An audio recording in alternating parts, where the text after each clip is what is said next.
Welcome to the New Life Podcast. Today we are going to begin a 2-part series on the Ten Commandments and how they apply to our lives as Christians today.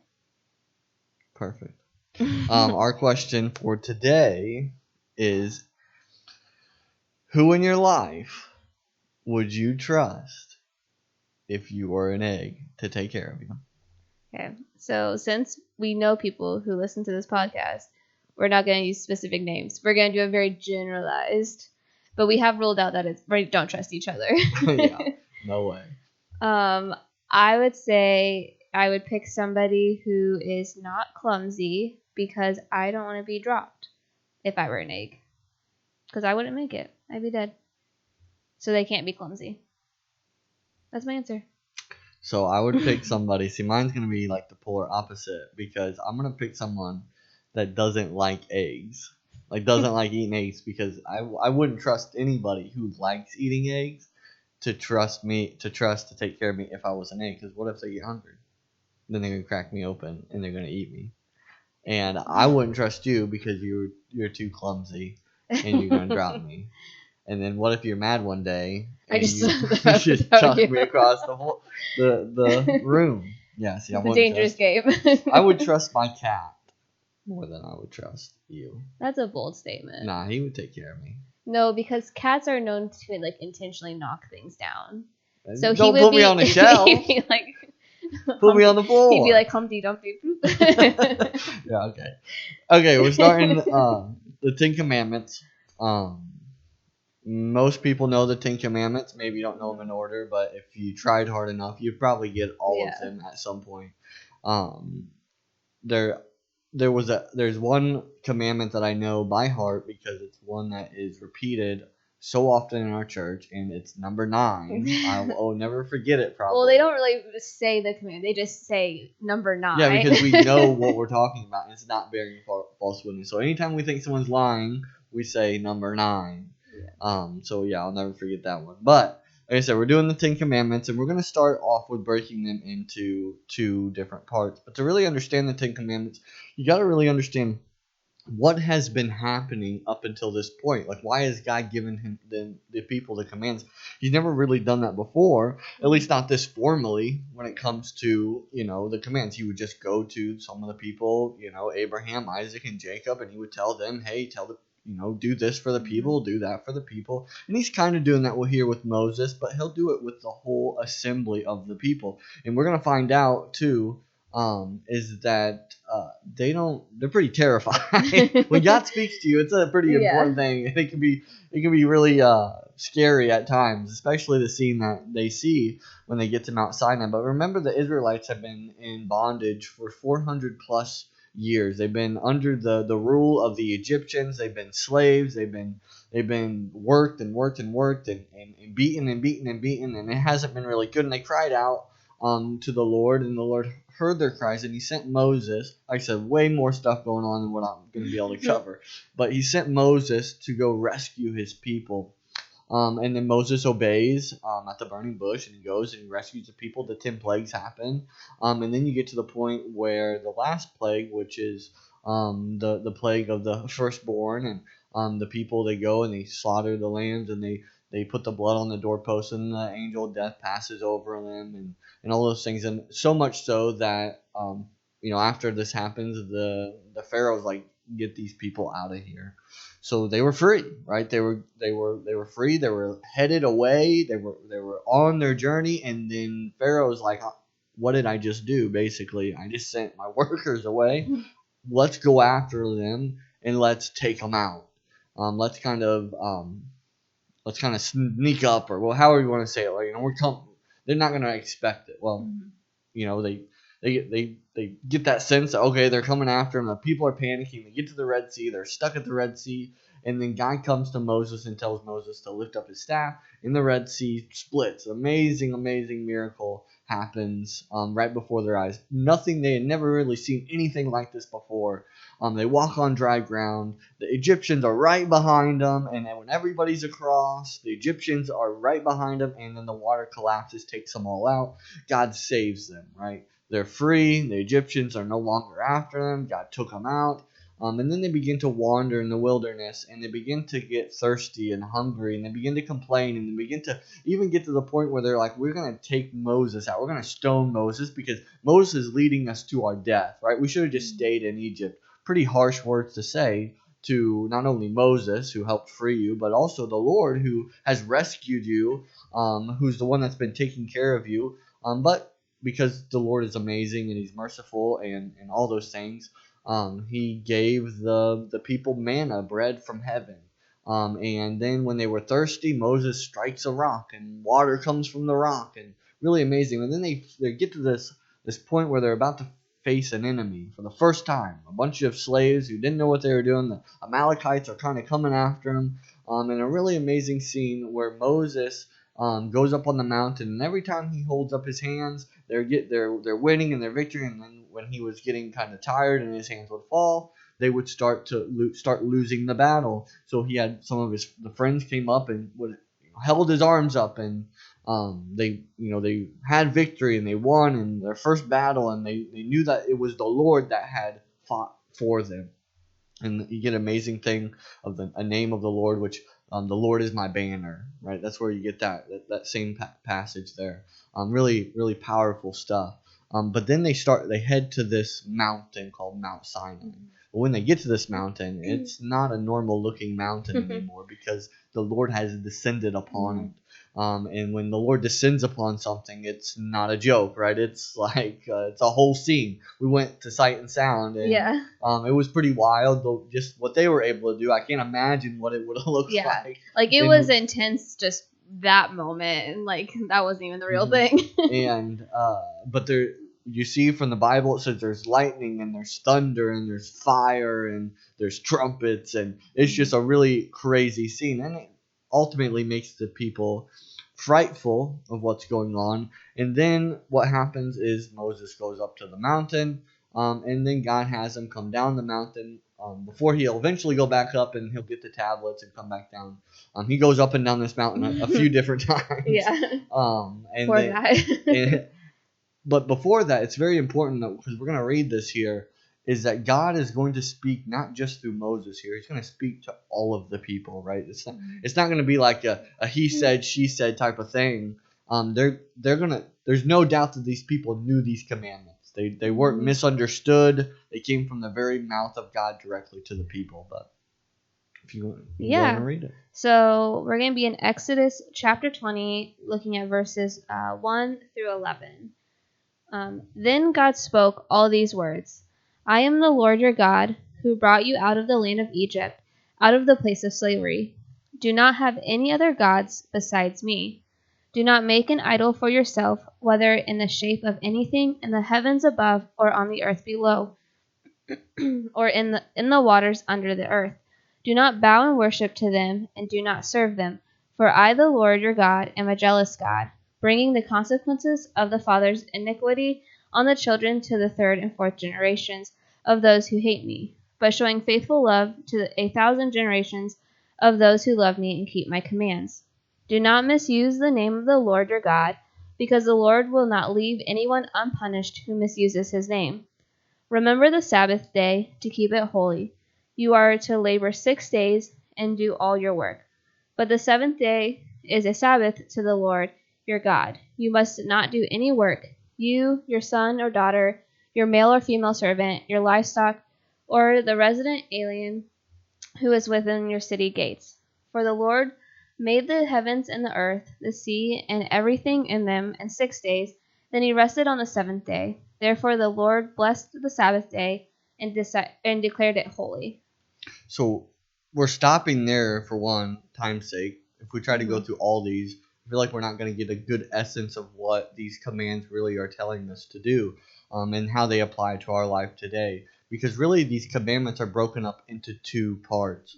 The first part really is dealing with our relationship with God, right? It's all about our worship, our relationship, how to make him holy, all those different things, being different from the surrounding nations. And the next part that we'll get into next week is really about our relationships with one another, right? How we're supposed to treat one another, and and not only treat, a stranger, but our own family, Mhm. which we'll talk about too. And I think this is really cool because we see, not only do we see this in the Old Testament, but we see this idea in the New Testament as well, where Jesus proclaims this same idea, but in a different wording.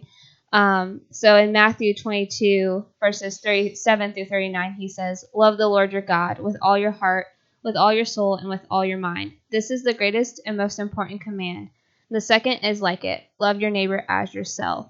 So it's like you still see that same split of, like we said, the first four that we're talking about today are about loving God, and like these are how you love God. You show God love. The next six are how you love your neighbor. Yeah, exactly. And literally just after he says those things, he says the whole law can be summed up in these two commandments, right?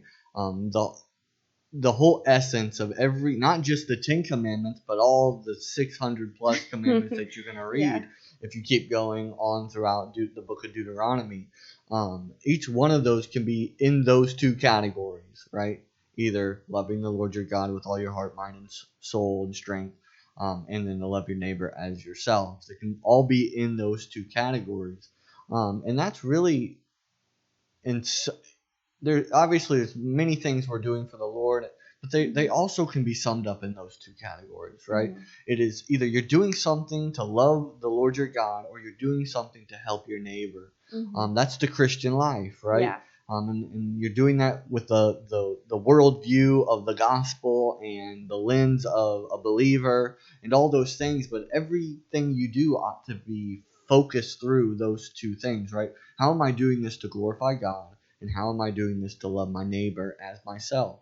And I hope that when we not only this part but the next part, that is really the focus of, like, when you're asking why, right? Because you may ask those questions when we talk about each one of these commandments, and it's a good question to ask. Why this commandment? Why not a different one? Or why not something else? Maybe in your mind you're thinking, well, this would be a good one for the 10 commandments.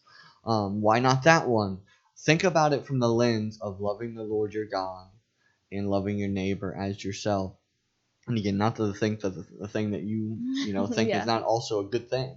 But we're going to see why these 10 things, or why these 4 things even today, are so valuable and important in our life. But the first one, and it's I think it's so funny because it's so, like, almost every single one of these first 4 have like an extra piece to them. They like elaborate. Yeah, but not the first one. The first one is so, like, straightforward and plain. Black and white is all you need to know. He says, "You shall have no other gods before me," and he kind of stops there, and then he'll go on to the second commandment, which is not to make the image and all that. But I do think it's important of not just that first commandment, but what he said. Like, all this has to be through the lens of who God is. And he tells the people who he is, right? I'm the God who brought you out of the land of Egypt, right? Who brought you out of slavery. And then he says all these commandments. And I think that's important to understand, because it shows us that God is not just arbitrarily picking these things because he thinks they're good. No, it's because that is who he is, right? These are things that will draw us closer to who he is, and what he wants for our life. And misusing these will draw us away from him, and even so much so that it can keep us from the gospel, or it can make us a prodigal. And the list goes on, right? You can drift away, or you can fall away, or whatever adjective you want to use there. It can happen really when you start to do the things that, when you start to break these commandments, right? And maybe sometimes we don't like to look at that, like, oh, like, we have these commandments we have to keep, but we do. There's commandments in the Bible that every person is supposed to keep, and supposed to adhere to, not for just because God is making a checklist if you're doing it, but because it is beneficial to our life. But I think, the reason why I'm going through all this is because it can be, we can almost feel like either these are so obvious to us, like when we get into the next part, you're gonna think, well, of course, we're not supposed to kill or steal or lie. But then we get into these first 4, And we may think, well, that doesn't really apply to me, right? We don't have all these gods that we worship, but we do, right? There's so many of them, and they may not look like they did in the Old Testament. We make gods out of all types of things. Yeah, that's what I was going to say. It's almost so easy to read this and be like, okay, well, we're not living the same time period with the same cultures necessarily that maybe have like 20 to 30 different gods or goddesses for every little thing there is on planet Earth. Or, we're not making statues of these beings that we're worshiping. But like you said, it's still things that apply to us. We just do it in such a different way that we maybe downplay, like, oh, well, we're not really doing it. But we can maybe hide it, I guess, a little bit more in a sense, because it's not a thing we're making. It's more of an idea or a concept. And you have to remember, like, okay, what were all these gods that these Israelites worshipped? Because you'll see throughout the Old Testament that there was a bunch of them that the Israelites kept messing up, and they kept doing these things, and they kept going after these other gods, and you see like Baal was one of them, like that's like the number one that gets talked about in the Old Testament. Well, Baal was the god of crops and weather and financial success, and that could be appetizing to somebody, like, oh, there's a god that if I worship him, he's gonna produce the thing that makes me money. Yeah, I'm like, especially today, that would probably be appetizing, but even back then, you're like, well, these are things we need to just survive. Yeah, like these are your basic necessities. Like if it was a drought and the surrounding nations are telling you that, hey, if you worship this god, who's the god of this thing, right? There was like when the astropoles would get put up. Well, that's a god. That's a goddess of sex and fertility, right? Reproduction. Well, that's a major theme, and throughout the Old Testament is that there were many people who were barren, who couldn't have kids. And you see awesome stories of how the Lord provides and the Lord moves his hand, but it was very tempting to try to get that quick fix, right? To try to go to a supposed God, a little g God, who promises, not really a promise, because we find out there are no gods at all. They don't have any power. They can't do anything. But when you have other people saying they can, and well, if you just, all you gotta do is give $1. Yeah. And you're like, that sounds easy enough. Yeah. It's easy, right? You don't have to do much, in our life. But really what this first commandment shows us is that God is number one, right? And that's why it's number one. It makes sense to me, at least. It's the foundation of our whole faith, that God is number one. And not just number one, the only one. Yeah. Right? No other gods before me. God's not just an additive in our life, right? He's not just a God in a list of gods, right? And this is what you find out in the New Testament when Paul goes to the Athens and they have all these gods, and then they even have this God of the unknown God, and then Paul shares with them who they were ignorant of, this unknown God, which is the Lord Almighty, the one and only true God. But this is what we see. We may think, well, I don't have a list of gods that I have. I only follow the Lord. Well, you really have to put that up against your life, right? Is God just an additive of your life? Is it like, I got my career, I got my, my kids' sporting things, and then I have God? Like, he's just on a list. God's not just on a list. He's everything. He has to be the only thing. Does that mean you can't have a career? No. Does that mean you can't go to your kids' things? No. But when you just start putting God in like a list of things, then I think we are guilty of doing guilty of breaking this commandment, because we're saying that, God, you're not the only one, right? I have my things, or like, maybe I think the biggest thing that anytime I ever hear this preached, right, you have many people struggle with like two different things. It's right. You have God and you have me, right? And a lot of times that can be the way it is, right? You're either serving God or yourself, and like you become an idol, right? You become God in a sense, and many people fall into that. We fall into it. Like this is why you have to evaluate your life. And say, have I broken the 10 Commandments, right? And ask the Lord for forgiveness and confess and all those things, right? He not only does he deserve our worship and those things, but that the Bible says that we ought to offer our bodies as living sacrifices, right? Why? Because he's the only true God. Not only that, is he's the one that saved your life. And this is what he's telling the people, right? He's saying, don't have any gods other than me. Why? Well, because what he said right before that, what I just said. Mm-hmm. I'm the God who's brought you out of Egypt. He's not saying you have to have no gods before me because of no reason, because I'm just God and that's just the way it is. Yeah. Could he have the right to do that because he's God? Absolutely. But our God is a personal God, a loving God, a God who wants to have a relationship, not just with you and I through Jesus Christ, but he wanted to have a relationship with the people in Israel, right? The nation of Israel. Well, and it's cool to see too is that he's saying this, but like you said, he's like, I did all these things like because I am your God. He's not saying, okay, well, you need to worship me and then I'll give you X, Y, and Z. And that's kind of, it's funny to see because that's how the other gods were, where it's like you were only getting X, Y, and Z from them if you worship them. Yeah. And he's like, no, I already brought you out of slavery. So like, I already love you. All I'm asking is that you only worship me. Yeah, only love me, yeah. Right? And you even see that in not only this, but in the other commandments here in the first 4 is that there's consequences for hating him and consequences for loving him. But then we get to the next commandment, number 2, which is basically you shall not make yourself an image, right? Or and not no idols, don't be putting golden calves up and we really get a lot in this one. They give us a lot of details. And without breaking down all of it, right? It's really about what was happening around the time, which people with other nations and other gods, they would make these big statues, and you would go to these statues and you would offer offerings or sacrifices or whatever the god demanded you do. You would do those things.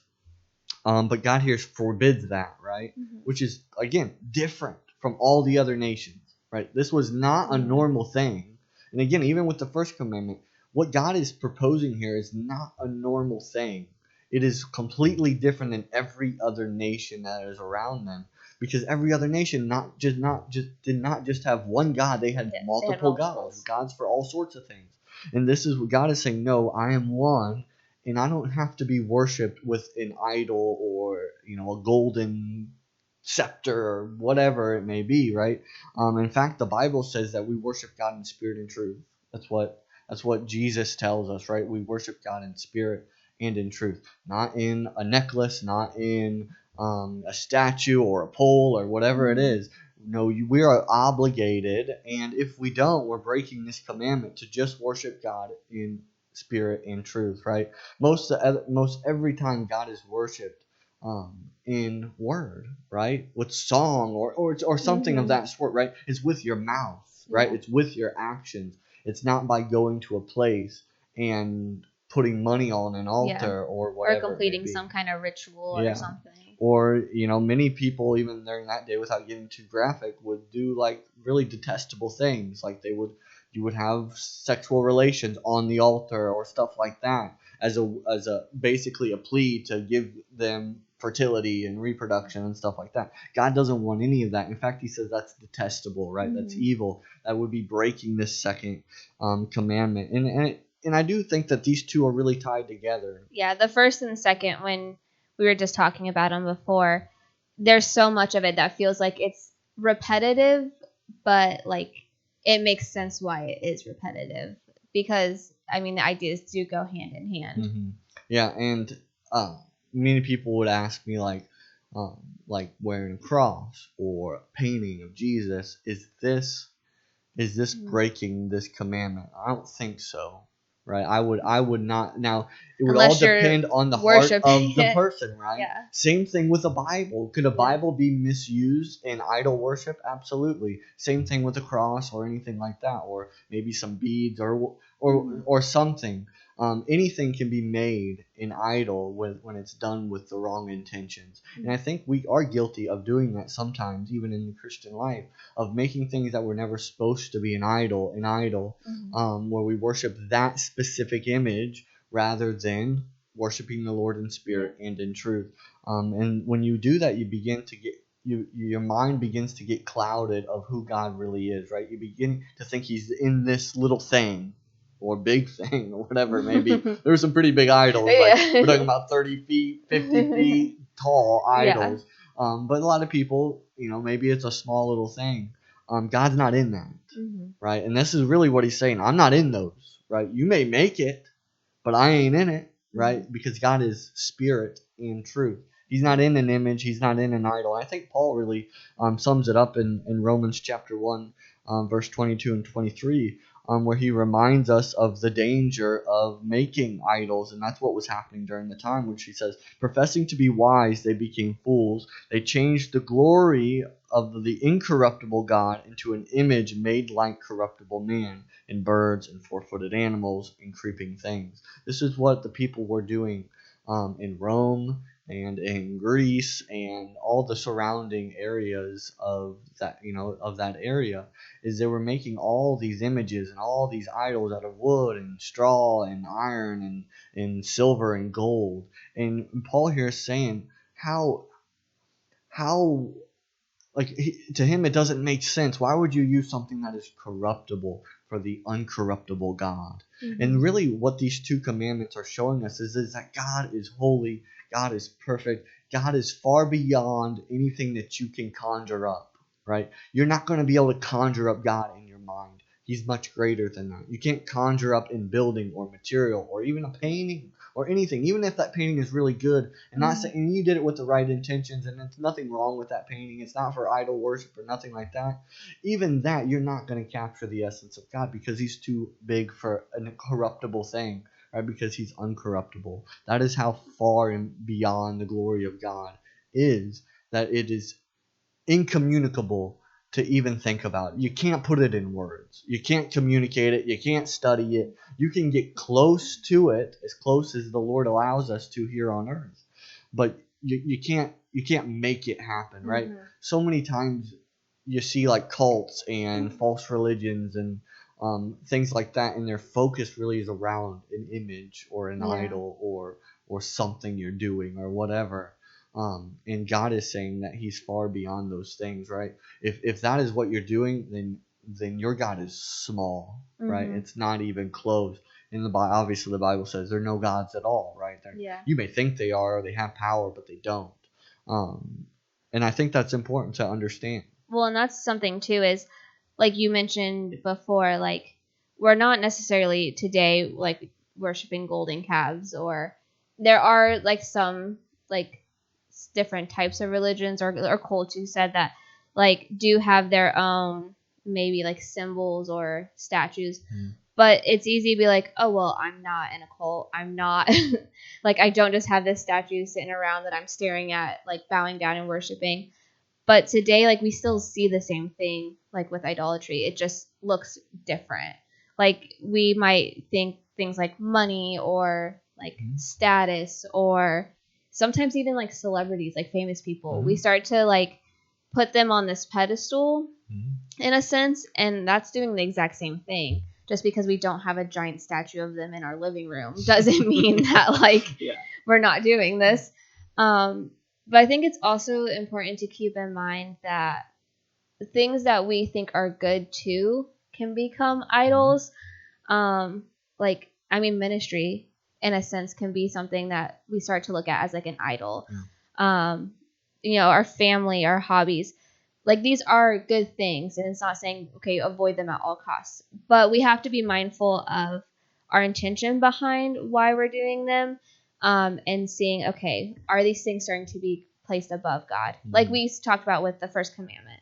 Like as soon as these things start to almost become more of a priority, more important than God in our lives, then we've messed up. We've missed the point of why we're doing them, or like why these are in our life, because we've taken God out of the picture. So I think that's something to also watch, is for us today, it's oftentimes things that are not as in front of our face that easily can become an idol. And this is why you have to evaluate your life, because You may think, oh, my life is going smooth. I got the things in place.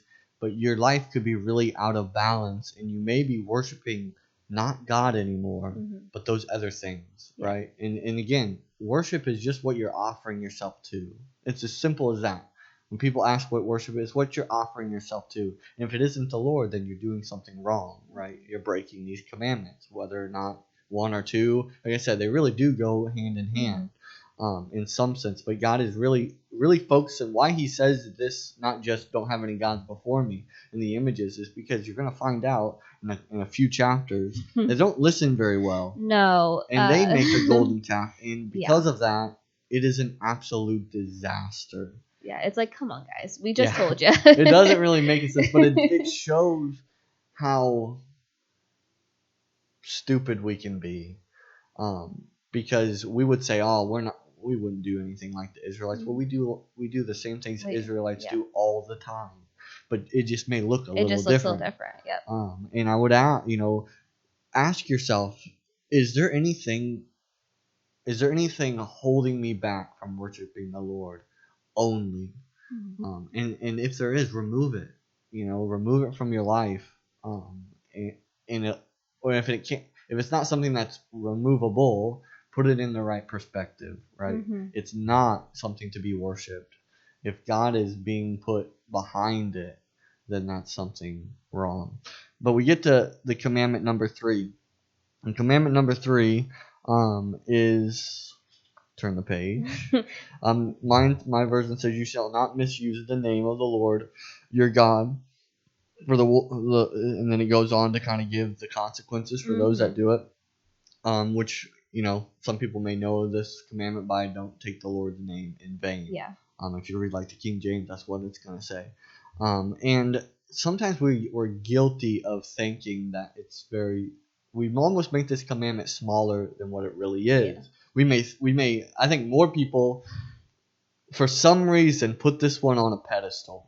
Yeah, this one is the one that, like, even if you're not a Christian, this is the one where you're like growing up as a kid, I feel like I heard this idea, and I was like, we're not, like, growing up, we weren't Christians. Like, it's like, why is this one the one we stick with? Yeah, and what I find interesting about it is that not that the way that we're saying we're using the Lord's name is wrong. No, it's not wrong, right? You shouldn't use GD and those types of things in a profanity way, or using the Lord's name to cuss or those things. That is doing this. But again, we'll say, oh, don't use the Lord's names in vain, but we won't talk about lying or stealing or keeping the Sabbath or not having any other gods, because this commandment is so much more than just using the Lord's name like GD or in a cussing way. It actually even points more towards this idea of using God in like a superficial way or a dumb way, or even what I think is what's even more being pushed here is representing God in the wrong way. So it would be like somebody, let's say it's a pastor, who is saying that this is what the Lord says and then doing the exact opposite of it. It's hypocrisy, right? It's saying that the Lord says this when he doesn't actually say that, right? It would be those false prophets that we see in the Old Testament who are claiming that God is saying this, but he really isn't saying it. Those that claim that on this specific day, and then God's going to do this, and it doesn't happen. That's using the Lord's name in vain. That's saying Jesus or God says or commands or whatever when he doesn't actually say those things. And I think Christians fall into that trap more often than they think, right? They claim the voice of God when he's not saying anything. And I've seen many denominations will have like prophets and things like that come on. Well, the Bible's pretty clear about if there's a false prophet, right? If they prophesy something and it doesn't come true, then they're a false prophet. And that's more important than we think it is, right? It's more serious is the word I'm looking for. It's more serious than what we think it is. For somebody to claim the command of the Lord, or declaring the voice of the Lord, or however they want to say it, and it not coming true, that's a serious offense, right? That's breaking this commandment, and it's breaking other commandments as well. But it's using the Lord's name in vain. It's disgracing the Lord, and it's saying, I'm a believer, but I'm going to live like the world. It's the same idea, right? Like you may go around and you may say, oh, I love Jesus, and I'm living for Him only, and all those things, but then you do the opposite where everybody sees you as well. It doesn't look good for the Lord, right? That's being a bad witness for the Lord. That's taking the Lord's name in vain. So don't think it's just using GD or something like that, because you may be like, oh, I'm good, but I don't use that, right? Well, you may be using it. You may be using the Lord's name in vain in a different way. So again, you got to evaluate your life, and you got to be asking yourself, am I putting the Lord's name where it is? And I think the most powerful spot about this is really when the people ask Jesus, how are we supposed to pray? Well, in the prayer, it's, hallowed be thy name, right? Holy is His name, right? His name is set apart. There's no name like His. There's no name on earth or in heaven that is like His name. No angel, no demon, nothing. Nothing like the name of the Lord, for it is powerful. It's so funny. It's just a funny thing. You know what I'm gonna say? I don't know. I showed you before because it's the funniest video. I was video. like, the way you just shifted. Because it just came to my head. Oh, yeah. You do know. I do think I know. There's a girl who's claiming to know the name of the Lord, and the mom is like, well, what's his name? And she says his name's Howard. And she's like, Howard? It's like, how do you know God's name is Howard? And the girl's like, Howard be thy name. And I just bust up laughing every time I see that. Every time you die, every time you see this video. It's so funny. Howard be thy name. Hallowed be thy name. She just understood it, but it's still funny. So God's name is Howard, if you didn't know. Maybe that's, I might be. I was gonna say, I feel like maybe. Gotta evaluate. No, but on a serious note, that His name is holy. It's hallowed. There's no other name like it. Start acting like it, right? When you're going to go and you're going to use the name of the Lord in whatever capacity you're going to use it, make sure you understand how holy it is. It's something to be cherished. It's something that is powerful, that changes people's life. Just the name of the Lord changes people's life. And when you understand it from that perspective, you're going to hold it more dearly in your life. You're not going to want to misuse it or misrepresent it, because you know how powerful it really is. Yeah, it's this idea of we should have reverence for God, but also for His name. And as Christians, we should be a reflection of Him and His character. And the things that we're saying need to also reflect that. And I think everything you said just really hits home on that idea. So the last commandment that we're going to go over is remembering the Sabbath.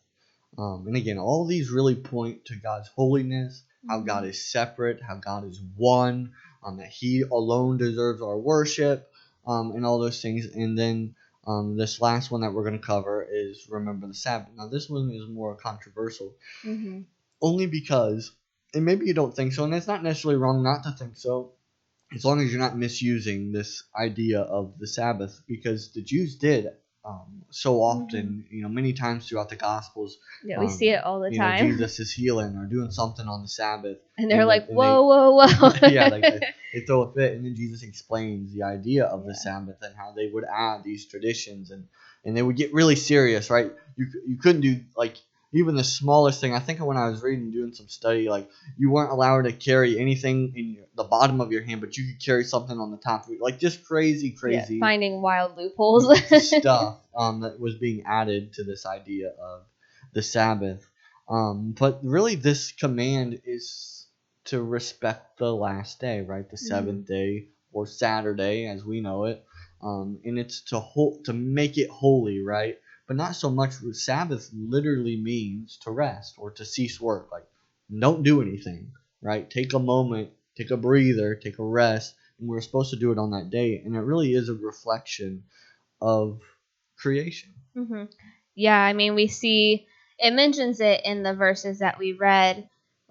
We get this idea, but in Genesis 2:3, It says so that God blessed the seventh day and sanctified it, because in it he rested from all his works which God had created and made. So I mean, God gives us that example there where he made literally everything and then said, okay, now I'm taking a moment to rest. Yeah. And really, it's kind of what he's pushing onto the people here, which is like this. Maybe it's not quite like this, but I think it's close at least. Is if I can do it, if I can rest, then you ought to rest, right? Your whole life should not be built around work, and you have no time for the Lord, right? You have no time to sit and meditate and think about the things of God and remember his blessings and to thank him for all he's done in your life, and do that with others, and many different things can be talked about with the Sabbath. But really the question I get asked all the time, well, maybe not all the time, but a lot of the time, is this, do we have to keep the Sabbath, right? Is this something that should we be meeting on Saturday and not Sunday? Why do we meet on Sunday and not Saturday? Well, when I was looking, and I kind of already had this idea, but I think that this little piece put it into perspective really well. And it says this here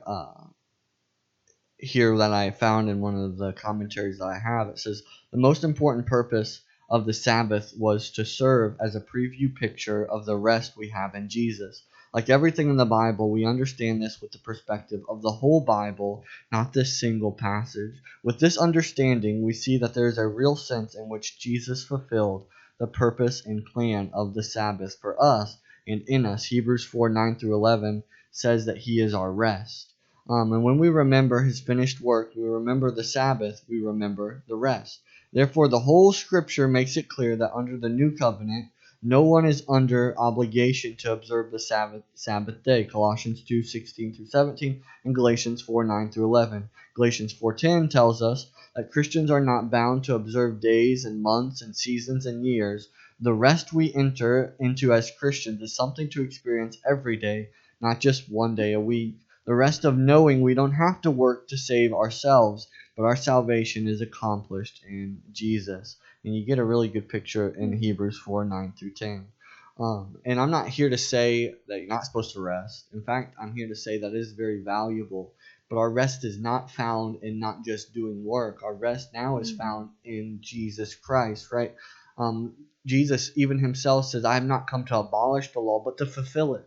And I believe Jesus has fulfilled the Sabbath. And that's why when you read Paul's letters and things like that, he tells us that you can observe the Sabbath, but you're not obligated anymore. You don't have to keep a specific day or a specific year anymore, because all those were pointing to Jesus Christ. Jesus now, in all sense of the word, is our Sabbath. He's who we find our rest in. He says, anyone who needs rest, come to me, right? All who are weary and burdened, and I will give you rest, right? That's who Jesus is in our life. He is our Sabbath. Now, again, not to take away, not saying, oh, now there's only 9 commandments. I'm not saying that.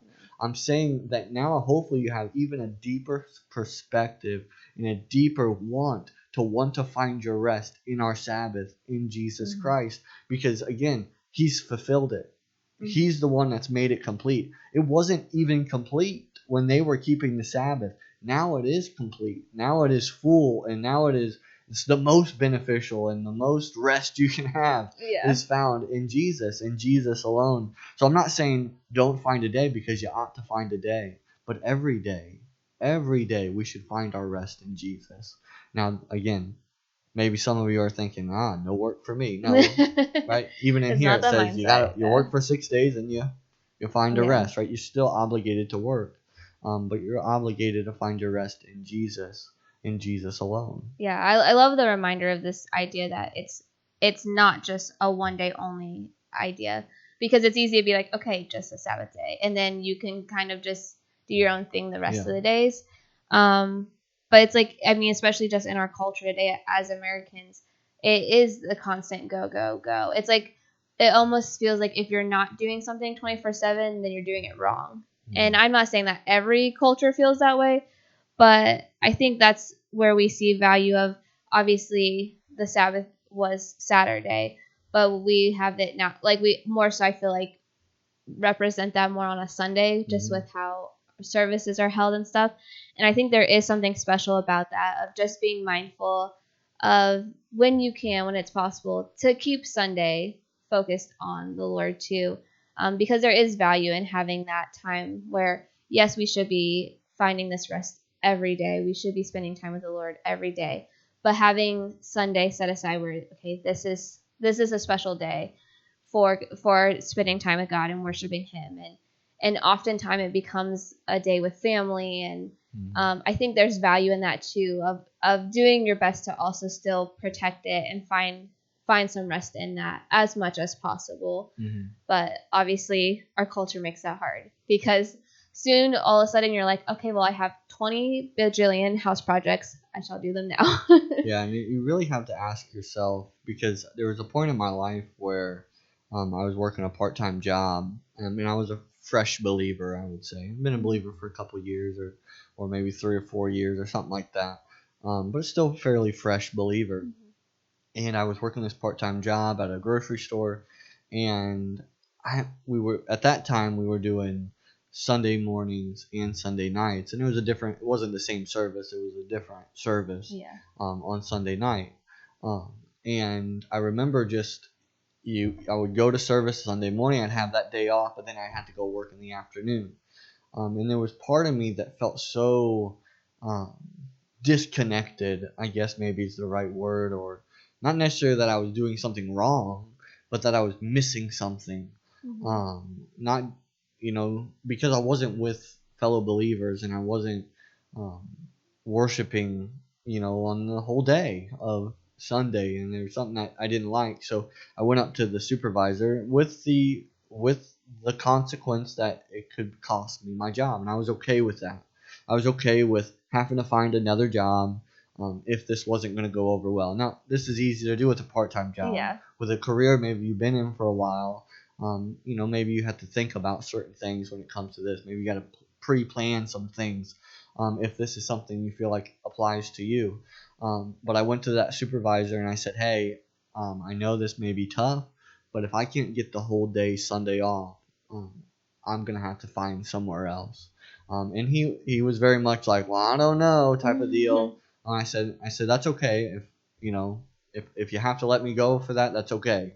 No hard feelings. I get it. I understand. And then, the next week I had all of Sunday off, but never had Sunday night off. So I took a risk, right, with that, because it's a part-time job. It really wasn't making me that much money. So that wasn't as big of a risk as somebody else made to me. So I don't want anyone using my advice to quit a job that they're providing for That's their family. That's what I say. It's like, it's definitely one of those situations where sometimes there are circumstances or, financially it's like you have to do this. But I think it's like, if it's not Sunday, okay, is there another day that you can set aside to make it God the focus of that day? And my point in saying that story, again, is not to make you quit your job. The point of my story is to really, for you to evaluate, is maybe it is a job, maybe it's something completely different, it may not even be a job. Is something taking all of my time? If it's your career taking all of your time, and you have no time for the Lord, you can't meet with other believers at all. Like I said, if you can't do Sunday, hopefully your church does another day or something, a small group or anything something else you can plug into, that you can get yourself into. That you're not just trying to worship God alone, right? God doesn't just call us to privately worship. We're called to publicly worship with our fellow brothers and sisters, to not give up meeting together, to stir each other up unto love and good deeds. That's what the Bible commands us to do, right? It's a command. It's not a suggestion.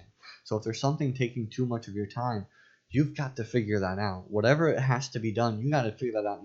Not in your own mind, but with the Lord. Ask Him. And sometimes the Lord will give you grace and mercy in certain areas for a moment. But there's also times the Lord is like, it's time to go, right? It's time to move on. And sometimes the Lord makes us take big jumps, right? It's big risk, and step out in faith and trust in Him. And again, His word is always good, and it never comes back void. And His word says that He's faithful and He remains faithful. If our faith is in Him, if we trust in Him. And I think this is something to keep in mind too. And I feel like we've hit on this, maybe not so directly, but it's like, I think it's easy to be like, okay, well, this is telling us we need to rest. That also doesn't mean you just, oh, well, I've been so busy, so I just need a whole day to just not do anything. Like we've said before, it's about spending time and worshiping the Lord and being with fellow believers and using it intentionally and finding rest in God. Not, okay, well, we're told to rest, so I'm going to take one day and just stay at home and lay in bed all day. Like, obviously, we do physically need rest as well, too, but that's not, like, exactly what it's hitting at. It's more finding rest, like, spiritually. Yeah. I mean, and if you want more answers on this, read the Gospels and find out. There were many times that Jesus did something on the Sabbath, and the people reacted a certain way, and Jesus always had an explanation on why doing this was not breaking the Sabbath, right? Just because maybe like we remodeled our sanctuary and we demoed on Sunday, it wasn't breaking the Sabbath, because what we were doing was to glorify the Lord, right? To fellowship with one another, and all those things. I don't think that's breaking the Sabbath, because again, that's doing exactly what the Jewish people did at this time, which was you can't flip on a light switch, or you can't do this or that, or very getting down to the nitty gritty. And ultimately, the reason why is so that you can have these loopholes so you can do certain things and not do other things, and all sorts of things. But out of these 4 commandments, ask yourself, am I guilty of breaking these commandments? And I can promise you, at some point in your life, you have been. Why these 10 commandments? And maybe we'll sum it up a little bit better on our last one. But it is important to understand that the law was put in place so that we would know our need for a Savior. Know that you can't keep even these 10 commandments to the fullest. It's impossible in our own strength. But we have the Holy Spirit through Jesus Christ. You do have the capacity now to keep the law. So don't think, oh, these are too hard, because they're not. And don't be so naive to think they're too easy, as if you're never going to ever break them, because you have before, right? We all have broken the commandments of God. And that's why we need a Savior. And definitely don't sit here and think, okay, well, these were just for the people with Moses, because they apply today to us just as much as they did back then. And we're going to talk next week about how these are written on everybody's heart, especially the last 6. But even these other ones are written on people's heart. People know right and wrong. God's given them a conscience. We all know that there are objective morals in the world. No one denies it. Doesn't matter what faith you're from. No one denies it. Sometimes people just deny who's given them. And we're going to talk about all that stuff next week. But if you've enjoyed this episode, you've enjoyed this 10 Commandments, share it with us. Maybe share, who you might trust if you were an egg, not to eat you or throw you or drop you or whoever. That's completely up to you. But we thank you for supporting and listening the New Life Podcast. And if you have any suggestions for any episodes, go ahead and email us at newlifefellowship2001@gmail.com. And as always, thank you again for listening to the New Life Podcast.